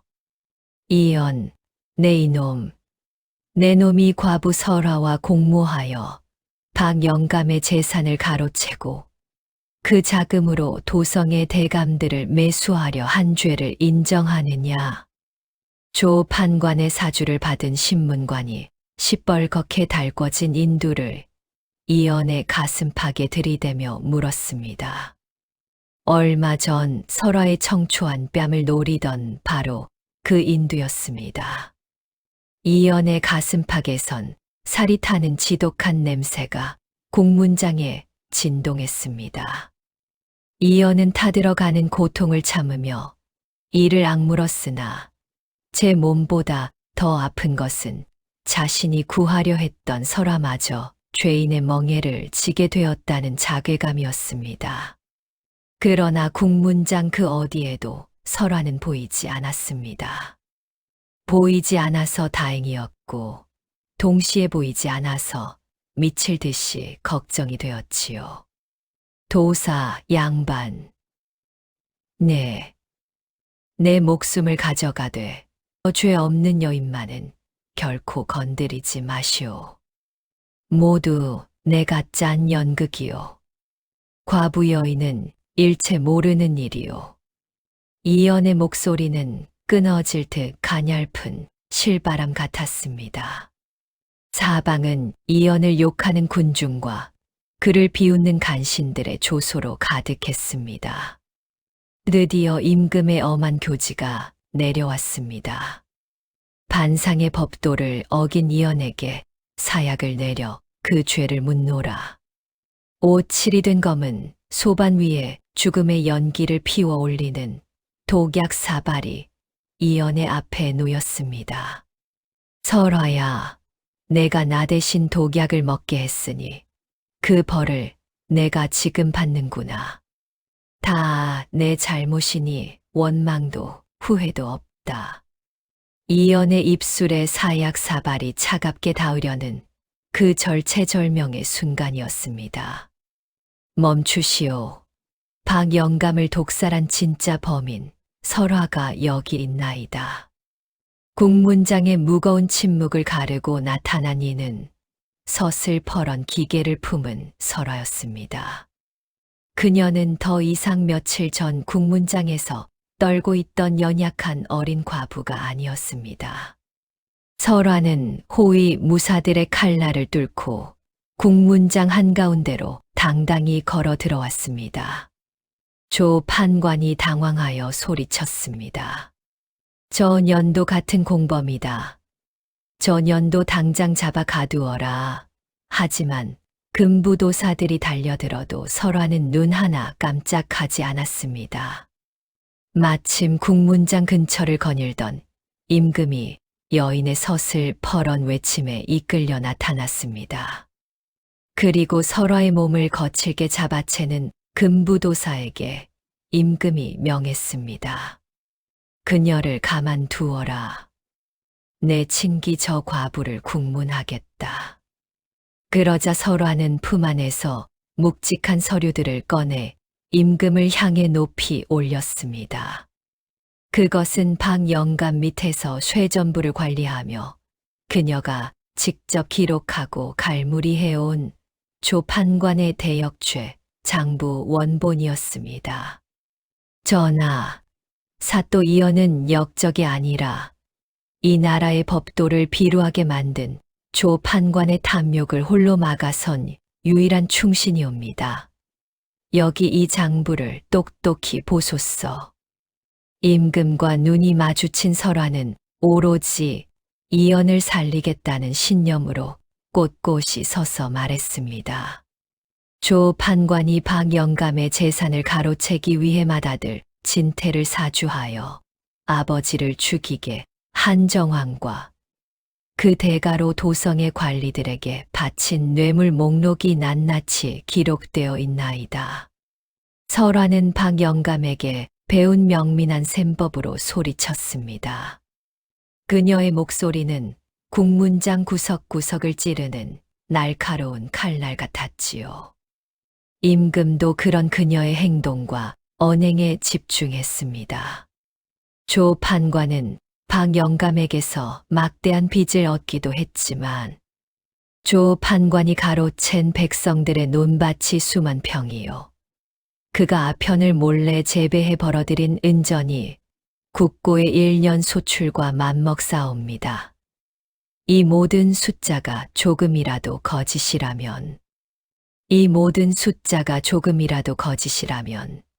저 또한 이 자리에서 사약을 마시겠나이다. 설화의 논리정연한 일갈과 움직일 수 없는 수치 앞에 조 판관의 안색은 단번에 흙빛으로 변했습니다. 임금이 내관을 시켜 장부를 살피게 하자 그 안에는 조 판관이 이연 사또를 모함하기 위해 가짜 증인을 매수한 약조서까지 들어있었지요. 설화는 이 모든 것을 대비해 조 판관의 비밀 집사들을 미리 포섭하여 결정적인 증언까지 확보해둔 상태였습니다. 이럴 수가. 전하, 저 장부는 조작된 것이옵니다. 전연이 꾸며낸 거짓이옵니다. 조 판관이 발악하며 엎드렸으나 임금의 불호령이 하늘을 찔렀습니다. 닥치거라. 이 장부 속에 적힌 내 가문의 인장과 아편거래, 내역이 이리도 선명하거늘 어찌 감히 짐의 눈과 귀를 속이려 드느냐. 조 판관 저놈은 대역죄인이니 당장 형틀에 묶어라. 사약을 마셔야 할 자는 이연이 아니라 바로 저놈이다. 순식간에 상황이 뒤바뀌었습니다. 이연의 목을 죄던 포승줄이 풀리고 조 판관의 목에 무거운 칼이 씌워졌습니다. 설화는 형틀에서 내려온 이연에게 달려가 그를 품에 안았습니다. 피투성이가 된 이연의 얼굴을 제 비단 소매로 닦아내며 설화는 뜨거운 눈물을 쏟아냈습니다. 사또님, 처음에는 사또님이 저를 구하셨지요. 이제는 제가 사또님을 구했나이다. 그러니 제발 눈을 뜨셔요. 이연은 희미하게 미소를 지으며 설화의 손을 꽉 잡았습니다. 설화야, 너는 어찌 사람의 마음을 이리도 감동시키느냐. 내 너의 마음을 빼앗지 않을 수 없구나. 이연은 설화의 뺨에 손을 갖다 대었습니다. 임금은 설화의 명민함과 충절에 탄복하며 교지를 내렸습니다. 어린 과부 설화를 지혜로운 부인의 표상으로 삼아 종오품 현부인에 봉하고 이연은 무진고울 사또로 즉시 복권하여 저 악한 무리의 잔당을 소탕하라. 국문장에 모인 백성들은 만세를 불렀습니다. 어린 과부에서 시작해 지략으로 나라의 법도를 바로 세운 설화의 이야기는 도성 천지에 목련 향기처럼 퍼져나갔지요. 한양의 피바람이 잦아들고 무진고을에는 비로소 평화로운 봄밤이 찾아왔습니다. 의금부의 차가운 돌바닥 위에서 사약을 마주했던 이연과 그를 구하기 위해 제 목숨을 걸고 장부를 휘둘렀던 설화. 두 사람이 다시 무진관아의 안채로 돌아왔을 때 고을의 목련은 약속이라도 한들 일제히 화려한 꽃망울을 터뜨리고 있었습니다. 하지만 서로를 끌어안고 입 맞추고 싶은 두 사람은 기다렸습니다. 박영감의 3년상이 끝나기만을요. 그렇게 설화의 지극정성 박영감의 3년상이 흘러갔습니다. 달빛조차 숨을 죽인 깊은 밤, 안채 마당에는 하얀 목련 꽃이 피 눈처럼 내려앉아 있었습니다. 방 안에는 붉은 촛불 두 자루가 소리 없이 타오르며 세 번째 첫날 밤을 맞이하는 두 사람의 그림자를 벽면에 따스하게 그려내고 있었습니다. 첫 번째 밤은 조 판관의 눈을 속이기 위한 거짓 연극이었고 두 번째 밤은 사또가 제사를 베어 여인의 정조를 지켜준 처절한 희생이었습니다. 그리고 지금 비로소 맞이한 세 번째 첫날 밤은 누구를 위해 피를 흘릴 필요도 없는 오직 서로의 진실만이 머무는 진정한 첫날 밤이었습니다. 종오품 현부인의 화려한 원삼을 입은 설화는 말없이 고개를 숙이고 앉아 있었습니다. 이연의 손이 가늘게 떨리며 설화의 족두리를 조심스레 내려놓았습니다. 무거운 머리 장식이 사라지자 설화의 칠흑 같은 머리카락이 비단 폭포처럼 어깨 위로 쏟아져 내렸습니다. 이연은 그 머리카락 끝에서 풍기는 목련향을 깊게 들이마셨습니다. 부인, 이제 영감님도 저 세상에서 환히 웃으며 우리를 축복하고 계실 것이요. 서방님, 지아비의 복수를 마치고 이제야 온전한 사또의 아내가 됩니다. 흉터뿐인 이 몸을 받아주시겠습니까? 세 번의 기묘한 첫날 밤 끝에 맺어진 인연. 이는 지조 없는 재혼이 아니라 죽은 남편의 명예를 지키고 살아남은 사내의 의리를 지킨 조선 여인의 위대한 승리였습니다. 설화야, 아니, 나의 부인아, 내가 너를 구했다고 믿었거늘 결국 나를 살린 것은 너였다. 그는 설화의 앞에 무릎을 꿇고 그녀의 손가락 끝을 자신의 뺨에 갖다 대었습니다. 이는 한 남자의 한 여인에 대한 진정한 혼인에 대한 맹세였습니다. 설화는 부드럽게 이연의 뺨을 감싸 쥐었습니다. 서방님, 그런 말씀 마셔요. 서방님은 저에게 진정한 사랑을 알게 한 사람이니 박 영감님이 이 세상에서 만나라 했던 저의 진정한 낭군님이십니다. 어쩌면 돌아가신 박 영감님께서 예비하신 신랑이신지도 모르지요. 그래, 설화야. 박 영감님은 오늘을 위해 너의 순결을 지켜주셨구나. 참 고마운 분이시구나. 이제는 아픈 과거도 억울한 원한도 모두 저 안개 속에 묻어두셔요. 오늘 밤은 오직 우리 두 사람만 생각하기로 해요. 이연은 떨리는 손으로 설화의 옷고름을 풀었습니다. 하얀 소복 차림의 설화가 드러났습니다. 가슴에는 독배를 마셨을 때 남은 푸르스름한 멍 자국이 아직 남아 있었지요. 이연은 그 멍 자국 위로 뜨거운 입술을 묻고 흐느꼈습니다. 여기가 얼마나 아팠을꼬. 내가 눈이 멀어 너를 비난했으니 내 심장을 도려내고 싶은 심정이다. 이연의 눈물이 설화의 살결에 닿아 뜨겁게 흘러내렸습니다.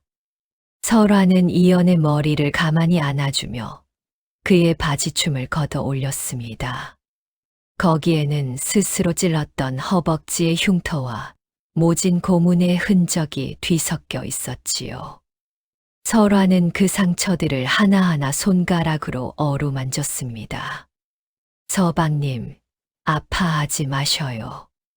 이 상처들이 있었기에 우리가 진짜 부부가 될 수 있었습니다. 이 흉터는 우리 사랑이 안개를 뚫고 피어났다는 가장 아름다운 징표예요. 설화는 이연의 상처 입은 허벅지에 자신의 얼굴을 묻고 정성스레 입을 맞췄습니다. 서로의 상처를 쓰다듬고 영혼으로 보듬는 그 행위는 그 어떤 약조보다도 단단한 결합이었습니다.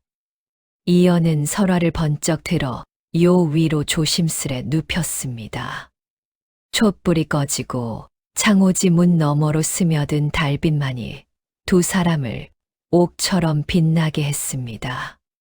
첫 번째 밤은 거지지였고 두 번째 밤은 피었으나 비로소 맞이한 세 번째 밤은 생명이었습니다.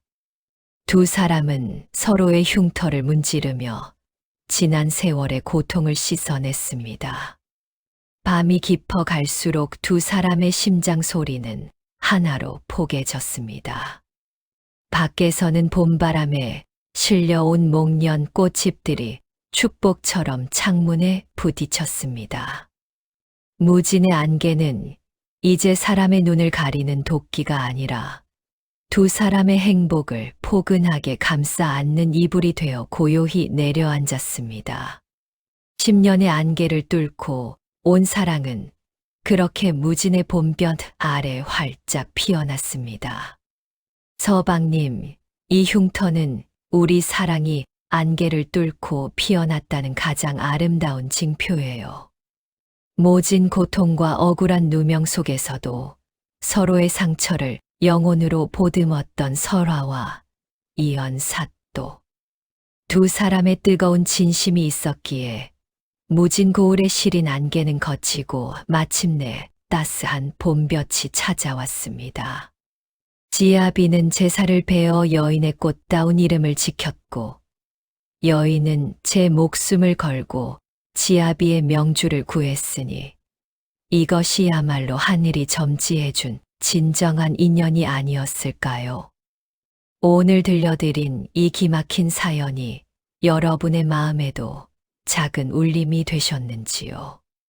가슴 한구석에 묻어두었던 여러분의 애틋한 옛사랑이나 인생의 안개를 걷어내 주었던 소중한 인연의 이야기가 있다면 댓글로 마음껏 들려주셔요. 하나하나 소중히 읽으며 함께 나누겠습니다.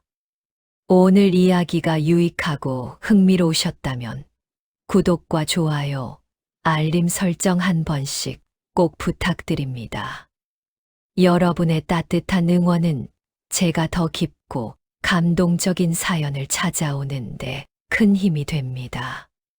꽃향기 가득한 봄날처럼 여러분의 앞날에도 늘 화사하고 복된 일들만 가득하시길 진심으로 기원합니다.